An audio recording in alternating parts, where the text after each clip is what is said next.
Birthday பாய நல்லா பழுக்க வச்சு பலாப்பழம் மாதிரி உரிச்சு அழகா கேக்கு கட் பண்ணி ட்ரீட் கூடுறான்னு சொல்லிட்டு கூட்டிட்டு போய் ஒரு இடத்துல உட்கார வச்சிட்டோம். எப்பயும் போல 15 பேர் போயிருந்தோம். பர்த்டே பாய் பர்ஸ் காலியாக போகுதுன்னு கூட தெரியாம எதனா ஆர்டர் பண்ணிக்கங்கடான்ற மாதிரி பையன் சிக்னல் காமிக்க நம்ம பையன் சந்தன் அவனை கதற விடுற மாதிரி ஆர்டர் பண்ண ஆரம்பிச்சிட்டான். இதுல வேற எல்லாம் ஆர்டர் பண்ண பிறகு ஃபிஷ் எதுனா வேணுமான்னு கேட்க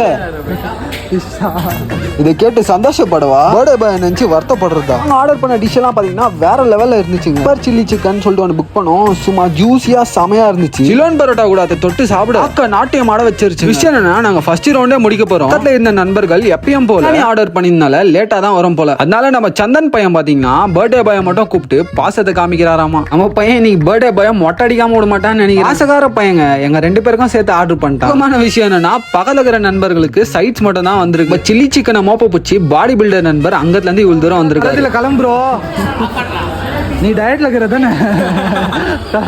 செகண்ட் ரவுண்ட்ல ஆர்டர் பண்ண ஐட்டங்கள்லாம் வர ஆரம்பிச்சு. இன்னொன்று ருசிக்கும் போது சும்மா சொர்க்கங்க. பக்கத்துல இருக்கிற நண்பர்களுக்கு பிரியாணி வர ஆரம்பிக்க ஒருத்தரும் வெறி கொண்டு பேட்டிங் பண்ண முக்கியமான ஹைலைட் என்னன்னா பாடி பில்டர் மின்னல் மாதிரி சாப்பிட்டு ஷாக் கொடுக்க இன்னொரு பையன் நம்ம சந்தன் கிட்ட பாசத்தை போலி ஊர்ல துப்பி மாமிசான்னு ஒன்று கிடைக்கும் அது வெறியா இருக்கும்னு சொல்லிட்டு பிளெக்ஸ் பண்ண பர்த்டே பாய்க்கு மொட்டை ஃபிக்ஸ்ன்ற மாதிரி பில் எடுத்து வந்து காமிச்சாங்க. பில்லு பாத்தீங்கன்னா 6600 ரூபாய் ஆயிடுச்சுங்க. ஒருத்தன் பர்த்டேவா முடிய வரும். பர்த்டேவோட பில்லு பாத்தீங்கன்னா எங்கேயோ போகுதுங்க. பில்லு கட்டின அடுத்த நிமிடமே பர்த்டே கூப்பிடாதீங்களான்ற மாதிரி தான் டாடா காமிச்சாரு.